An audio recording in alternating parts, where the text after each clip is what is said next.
It's public land and public facilities and public value under threat. And once again, we see lurking right behind the curtain real estate developers who are very anxious to get their hands on these valuable properties.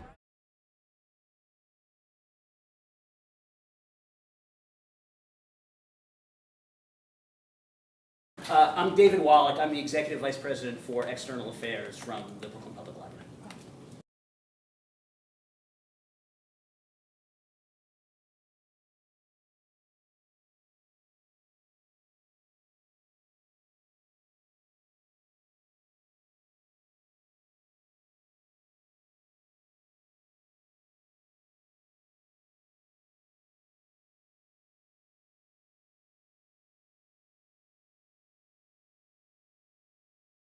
The board had asked us to come before this committee to talk about the library portion of the project. There are a number of factors that have led us down this path to pursue this redevelopment project.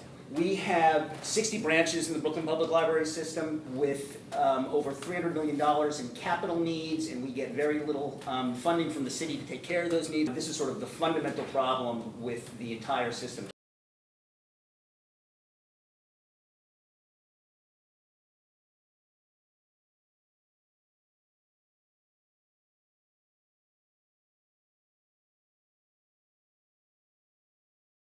Specifically, there are over $9 million in repair needs at the two branches at Cabinet Plaza West. But really the most troubling issue for us in terms of the branch is the nature of the branch itself. Opened in 1962, it was a library appropriate for its times and doesn't meet the needs of a modern-day library. And finally, the business library, which shares that space with the branch, is something that we are planning to move to the central library at Grand Army Plaza.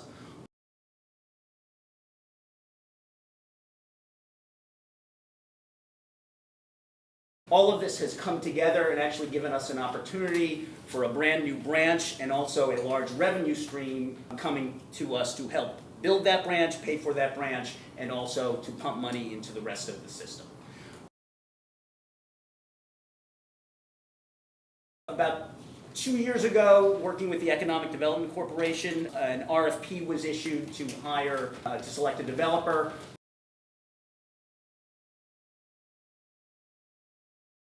There were 14 respondents to that RFP, which is, I think, one of the largest in EDC's history. So we had a lot to choose from. We selected Hudson companies, and part of their team was Marble Architects, who will be designing the building for them. As part of the project, Hudson is going to be paying for an interim library located at Our Lady of Lebanon Church, which is about 4 blocks away from the branch.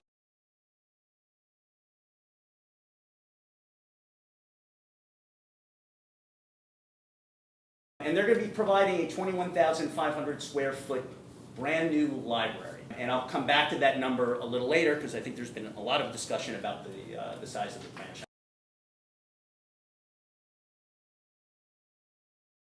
Also, as part of the project, the developer is going to be providing 114 units of affordable housing. They're going to be at 2 locations in Clinton Hill. That's almost as many market rate units as are going to be provided at the site itself, which is 130.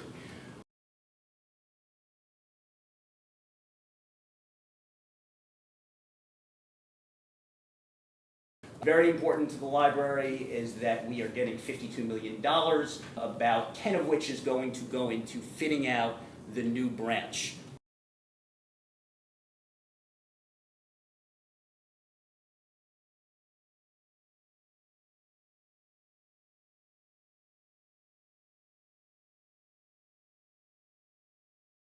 And the agreement with the developer that we worked with EDC to put in place has a lot of provisions to protect the library, to ensure that the project happens on time, and to ensure that we get the library that we're supposed to.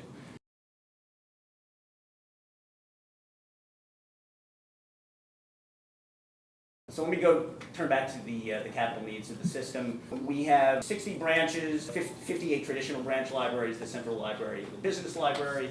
The average age of our buildings is over 65 years. It's a very old physical plan. We get, on average, about $15 million annually from the city. That's from the administration, from the borough president, from members of the city council, from the Brooklyn council delegation, all together. Last year we did a little bit better. We got 18 million. Still doesn't fundamentally change the problem that we're in, that we're never able to catch up to that $300 million in unfunded needs.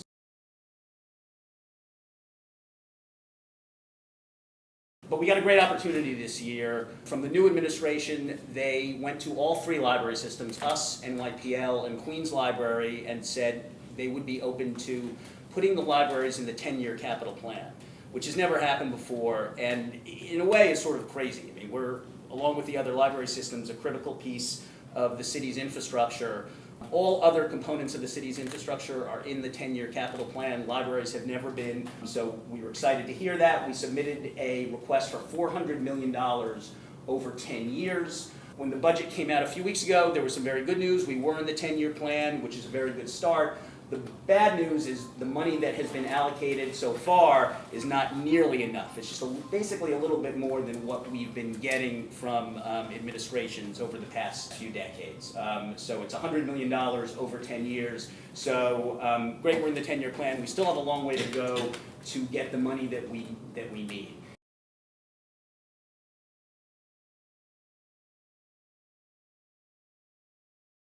That presents us with a fundamental problem, that we don't have enough money to do the work that we need. When we start talking about the Brooklyn Heights needs, which totals over more than $9 million, over a third of which is what we need to, we would need to put in a new air conditioning system.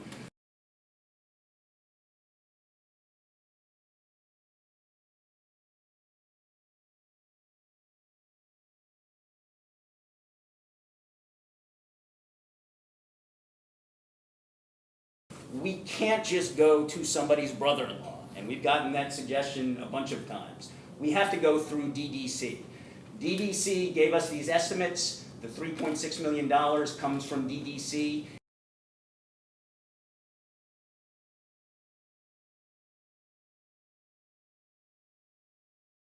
It is a large number.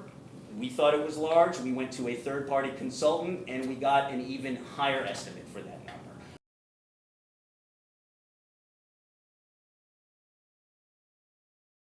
Part of the issue is DDC, they abide by rigid procurement rules, and again, part of what often drives our costs up is when you have to separate out components of projects, because we never have enough money to do it all at once. But really what's most troubling about this building for us is that it doesn't really meet the needs of a modern-day library. It was built in 1962.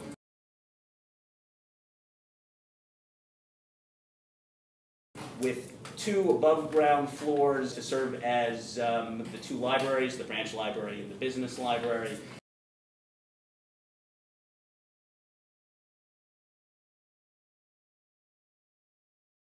And two below-grade floors that were built as a fallout shelter.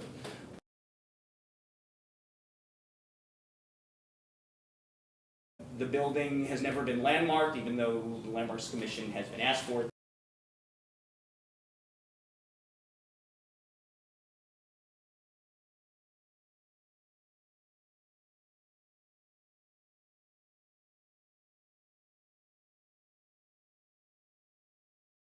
The building is not inviting from the streetscape.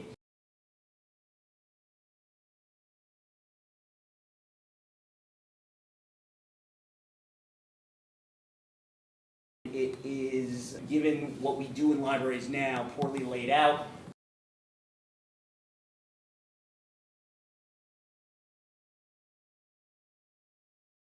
There is too much space for staff, too much space for storage.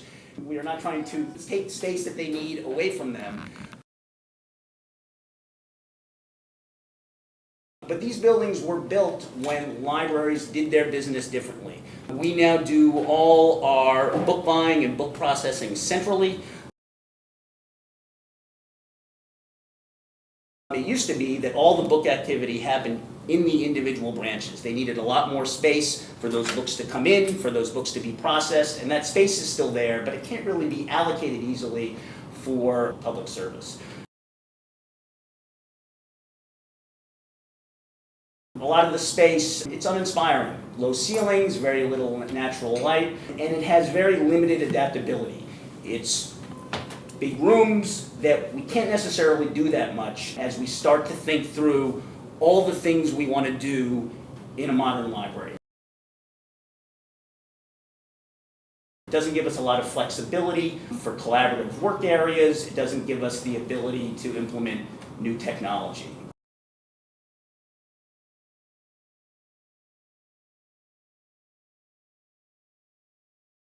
There's a photo of the entrance. Again, not that inviting, a lot of wasted space. Some other parts of the library, the computer room is the one to the top.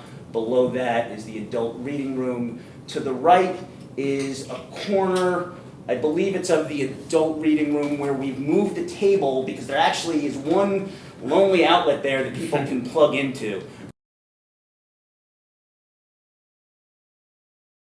This problem is not unique to this branch. It's a system-wide problem for us, but it's a problem that we need funding to correct, and we certainly don't have that funding for all 60 branches. There are two libraries here, the branch library and the business and career library. The business and career library is one we have long planned to relocate to the central library.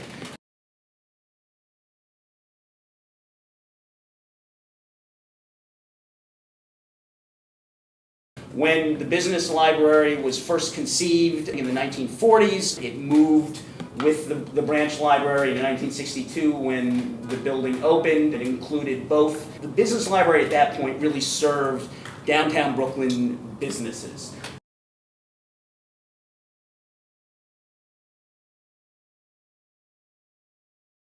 Today, it serves job seekers and aspiring entrepreneurs from all over the borough. We did a survey about a year and a half ago of 700 business library users that showed 67% of them would be as likely or more than likely to go to the central library.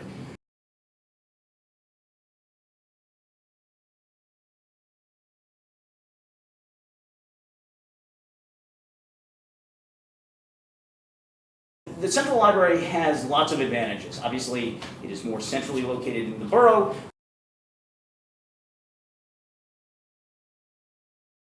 It also has much longer hours than the Brooklyn Heights branch and all our branches. It's open on Sundays, one of only two that's open on Sunday. Most weeknights it's open till 9 o'clock.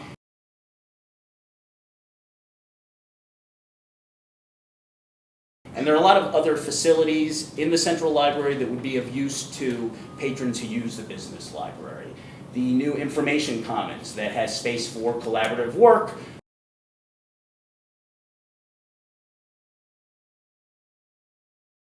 Computers loaded with software and lots of places to plug in.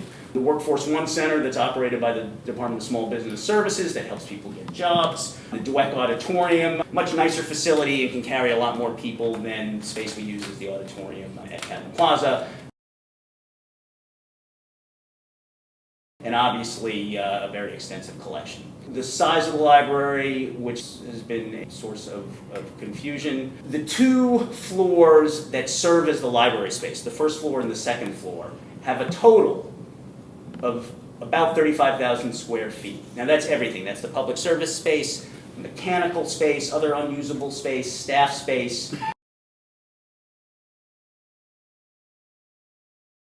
There's another 24,000 square feet of space in the below-grade space that was built as a fallout shelter and below-grade mechanical space, and we currently use as storage. Places for books that rarely circulate or are not circulating.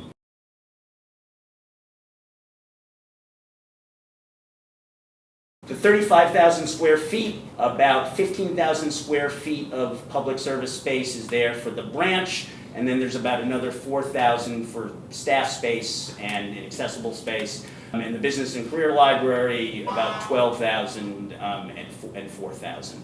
We should compare that to the space that we're getting in the new library, which is 21,500.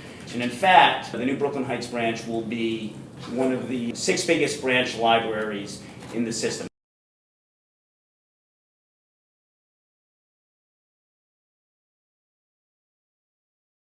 But one very important point about this, the new library that we're going to get in the building is going to have very little mechanical space within that 21,000. Most of the mechanicals servicing the library are going to be outside of that space in other parts of the building. Brooklyn Heights branch also have a lot of staff space. So when you just consider the public service space that we're going to get in the new branch, we think that's going to be about 18,000 square feet, as much public service space in the new Brooklyn Heights branch as any branch library in the Brooklyn library system.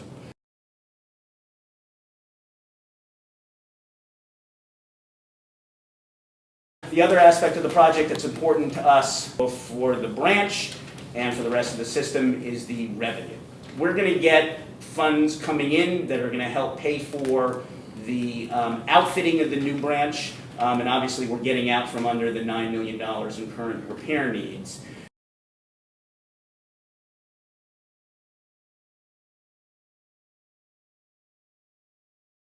Once we pay for the outfitting of the new branch, we estimate, being conservative, that's probably going to be about $10 million.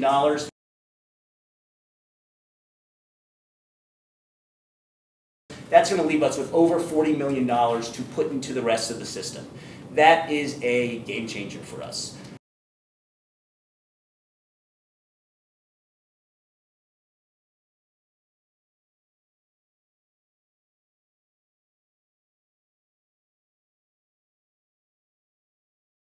When you get 15,000, 20,000 a year from the city, getting a one-shot influx of $40 million is huge, and it's going to allow us to address a lot of projects that we otherwise would not. We've identified projects to allocate that funding for about half of that $40 million. One of them is Walt Whitman, one of the other Community Board 2 branches. There's $6 million in total needs, including basic infrastructure, but also it needs a modernization.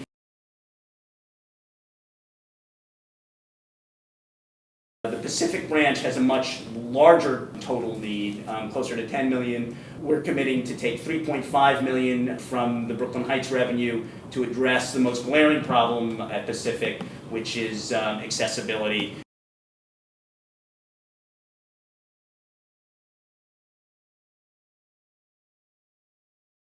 Sunset Park will get $8 million, where as part of an affordable housing project, we are getting an opportunity not just to repair the branch, but to expand it from 12,000 to 21,000 square feet.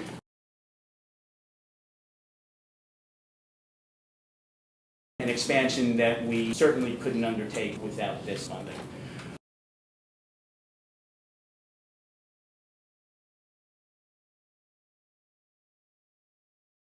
And also, I just wanted to point out the affordable housing is in Clinton Hill, one location on Atlantic Avenue and about St. James, the other on Fulton and Downing, and those two locations are near our Clinton Hill and Bedford branches. Most fundamental to the project for us, of course, is the library itself. We rarely have an opportunity to build a library from the ground up. One of the things we wanted to do to take advantage of this was to work with the community, to really hear from library users, library stakeholders, what they want to see in the library, so we can build a library that's going to meet the community's needs.